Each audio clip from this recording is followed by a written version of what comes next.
one of the longest pre-seasons in football is finally just about over. How excited are you to kick into a new campaign? Yeah, very excited.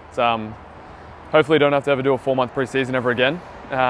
It's been pretty grueling. You know, the boys are definitely going to be fit coming into the season, but yeah, just itching to go, ready to get into it. Might it be a blessing in disguise? I mean, will you be sort of uncaged balls with a lot of fitness attacking the start of the season? Yeah, a little bit. I mean, I think even if it was a 6-week pre-season, we love playing games. No one really loves pre-season. I think the only silver lining is we had a lot of injuries, so we pretty much have a full squad now. So I think that's the only silver lining with such a long pre-season. One game short of the grand final last year, you lost a couple of key pillars, but your younger players in theory should get better. So where do you think you're at heading into the year? Yeah, probably similar to last year. You know, we blooded a fair few youngsters last year, so they're only going to improve this year. And you know, having players like George Blackwood and Isuzu coming back, they're proven A-League players. So I think we've got a pretty strong squad coming into the season. Player of the season last year, was that one of the more complete campaigns of your career, and do you think you can build on that this year? Yeah, I think the older I've gotten a bit more consistent. Yeah, obviously want to contribute as much as I can. But yeah, as you said, we fell one game short last season, and a couple of seasons before that we did against Perth as well. So for me, getting a bit older, it'd be nice to take it one step further and make a grand final. How do you build on the season personally? How can you build on that? You're such a good year for you personally last year. Is there areas you've identified? Yeah, definitely. I mean, I think it was a consistent campaign, but I think I can always improve. I think maybe just contributing more with goals and assists. I think I can probably do a bit better in that regard. And also just performing in bigger games. You want to be, as one of the older heads, you want to be there when the times are tough and to push the younger boys. Ben, you touched on scoring more goals.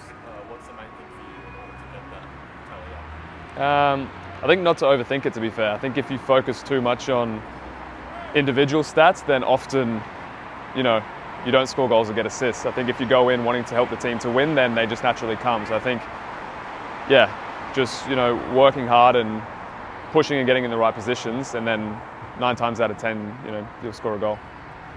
How do you, we're seeing a few logistical headaches already in the AFL 3 or 4 months before it kicks off. No mandates or anything like that in the A-League. Do you have a sort of sense around the league on how smoothly or not smoothly this year might run? It's pretty hard to tell, isn't it? I think our whole squad's pretty much vaccinated, so that's a promising thing. But yeah, look, the whole COVID situation, you don't know how it's going to be in 2 weeks to a month, but I think having the whole country fully vaccinated is going to make things a lot easier. Yeah, I think thankfully our whole squad's vaccinated, so we don't have to worry too much about any hiccups there.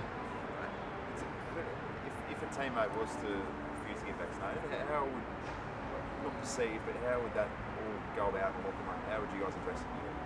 I mean, at the end of the day, it's their decision if they didn't want to get vaccinated. I think it's just important, for them to understand the repercussions. If they choose not to get vaccinated, they might lose their job or they might get stood down, which nobody wants. But yeah, end of the day, it's someone's personal decision. So you can only really give advice and tell them it's probably a wise decision to get vaccinated. But yeah, it's their decision.